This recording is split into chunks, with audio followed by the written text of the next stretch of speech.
Hello guys, welcome to HTML tutorial series. Guys, आज इस lecture के इनसाइट हम HTML में div टैग के ऊपर डिस्कस करेंगे। गाइस, HTML में div टैग का यूज लेआउट के लिए किया जाता है। हम HTML और CSS की हेल्प से div टैग का यूज करके एक लेआउट डिजाइन करते हैं, जिससे हम अलग अलग सेक्शन में अलग अलग कंटेंट को रख सकते हैं। तो गाइस, इस टॉपिक को हम एक रियल एग्जांपल के बेसिस पे समझेंगे। तो गाइस, इस लेक्चर को आप लास्ट मिनट तक वॉच करें, क्योंकि ये लेक्चर आपके लिए बहुत ज्यादा यूजफुल होने वाला है। तो चलिए शुरू करते हैं।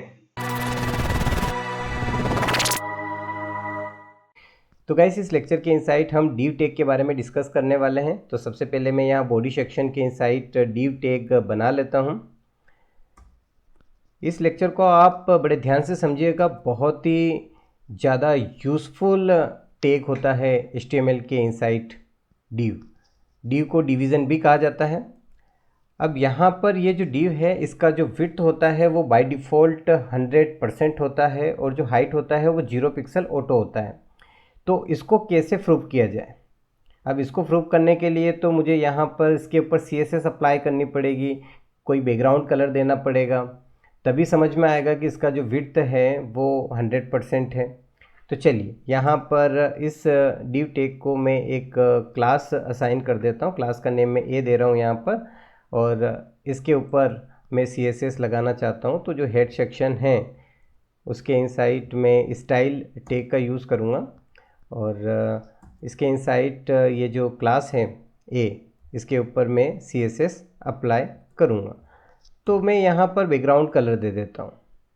तो यहाँ बैकग्राउंड कलर मैं ग्रीन देना चाहता हूँ, तो मैंने यहाँ बैकग्राउंड कलर ग्रीन दे दिया। अभी मैं इसे ब्राउज़र पे रन करूँगा, बट मुझे इसका कोई भी आउटपुट शो नहीं होगा। ऐसा इसलिए क्योंकि ये जो div है, इसका जो हाइट है वो 0 पिक्सल ऑटो है, यानी कि हाइट ही 0 है। तो विड्थ कितना भी, उससे क्या फ़र्क पड़ता है। चलिए ब्राउज़र पे रन करते हैं, आगे और समझ में आएगा। तो यहाँ पर आप देख सकते हैं कि मुझे कोई भी आउटपुट यहाँ शो नहीं हो रहा है। तो चलिए, ये जो div टैग है, इसके इनसाइड में कोई टेक्स्ट लिख देता हूँ। जैसे मैंने यहाँ लिखा यश पोगरा। अब मैं इसे सेव करता हूँ और वापस ब्राउज़र पे चलता हूँ और रीलोड करके आपको बताता हूँ। तो यहाँ पर आप देख सकते हैं कि ये जो टेक्स्ट मैंने लिखा था यश पोगरा, इसकी जो हाइट है उतना हाइट इसका ऑटोमेटिकली बढ़ चुका है।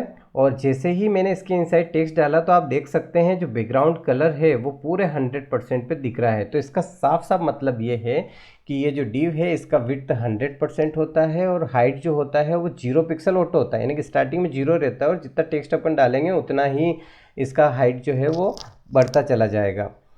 अब मुझे इसे अरेंज करना पड़ेगा। तो div को हमेशा आप CSS की हेल्प से ही अरेंज कर सकते हैं।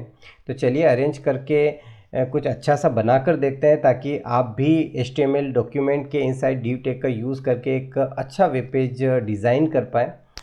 तो मैं यहाँ पर वापस चलता हूँ HTML डॉक्यूमेंट की ओर।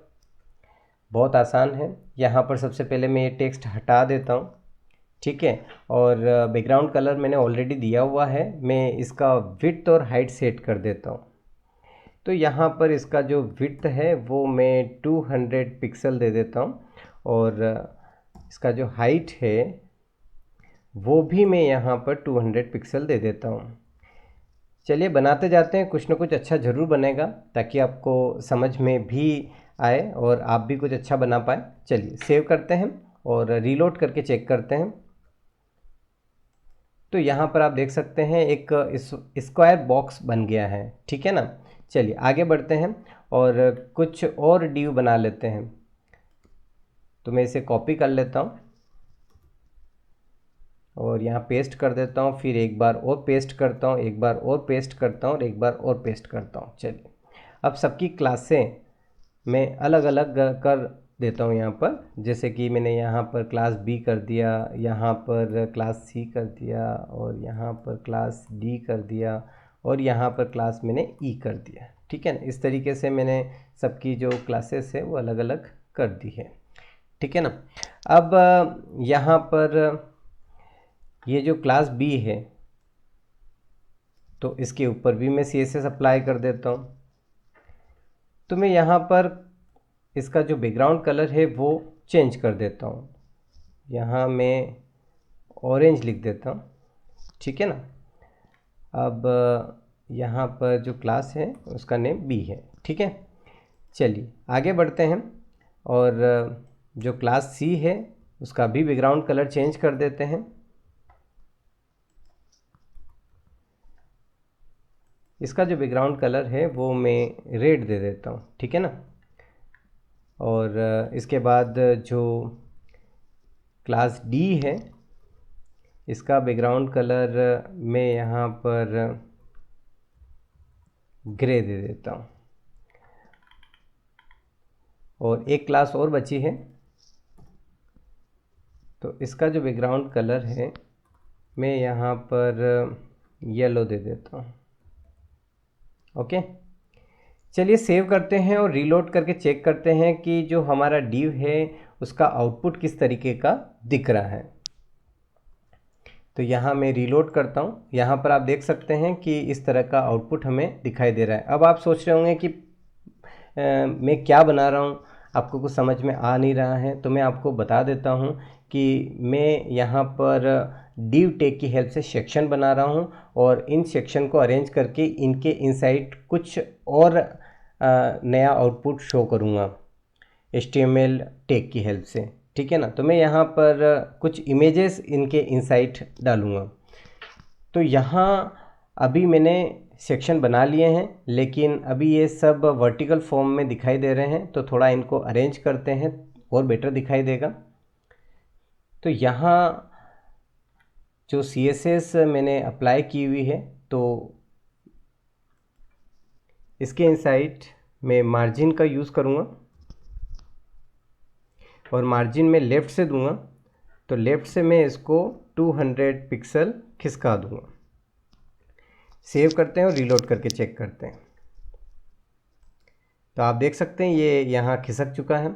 अब फिर वापस इस तीसरे वाले div पर आएंगे जिसका जो क्लास है वो है C। इसको भी हम मार्जिन देंगे और मार्जिन लेफ़्ट से इसको हम 400 पिक्सल खिसकाएंगे इस तरीके से।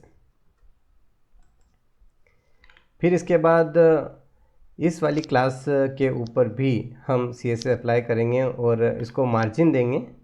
तो यहाँ मार्जिन में लेफ़्ट से दूंगा इसको 600 पिक्सल। चलिए सेव करते हैं, रीलोड करते हैं। यहाँ पर आप देख सकते हैं इस तरीके से दिखाई दे रहा है। और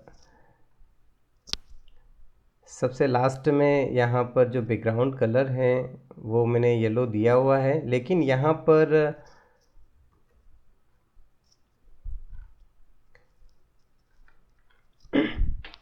ये जो क्लास है इसको मैंने ई नहीं किया है। तो मैं यहाँ पर ई कर देता हूँ यहाँ पर।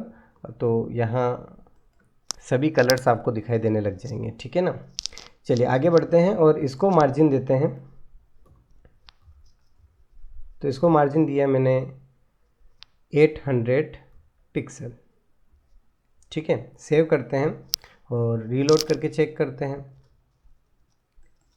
चलिए मैंने इस तरीके से सारे सेक्शन अरेंज कर दिए हैं। अब इनके इनसाइड में कोई इमेजेस लगाना चाहता हूँ। आप कोई टेक्स्ट लिख सकते हैं, कोई पैराग्राफ लिख सकते हैं। मैं यहाँ पर इमेजेस लगा रहा हूँ। अभी मैं एक ही इमेज लगाऊंगा, आप अलग अलग इमेजेस लगा सकते हैं। तो चलिए देखते हैं कोई इमेज मेरे पास रखी हुई है क्या। तो यहाँ पर आप देख सकते हैं ये जो डाउनलोड सेक्शन है, यहाँ पर मेरे पास कटरीना कैफ की इमेज रखी हुई है और इसका जो विड्थ और हाइट है वो 200 पिक्सल है। विड्थ भी 200 पिक्सल है और हाइट भी 200 पिक्सल है। और मैंने जो div है उसका जो विड्थ और हाइट है वो भी 200 पिक्सल रखा है। तो आप भी जब भी कोई इमेज लेंगे तो जो हमारा सेक्शन होगा उसका जो विड्थ हाइट है उसके अकॉर्डिंग आप इमेज सेट करेंगे। ओके, चलिए यहाँ पर इसका जो नेम है वो केट है। चलिए इसे रीनेम कर लेते हैं और पूरा इसे कॉपी कर लेते हैं सिलेक्ट करके अब इसके बाद वापस हमारे HTML डॉक्यूमेंट के इनसाइट आते हैं।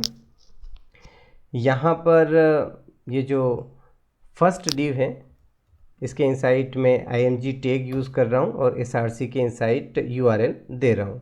कोई विड्थ हाइट सेट नहीं करूँगा मैं यहाँ पर, ठीक है ना। और अब मैं रीलोड करके आपको बताता हूँ।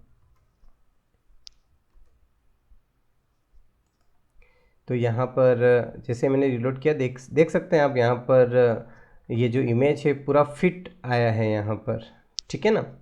और ऐसा अरेंजमेंट केवल और केवल आप div टैग की हेल्प से ही कर सकते हैं। एक परफेक्ट अरेंजमेंट होता है हमारे वेब पेज पे। अब मैं सारे div के इनसाइड यही इमेज लगा रहा हूँ, आप अलग अलग इमेजेस लगाएंगे।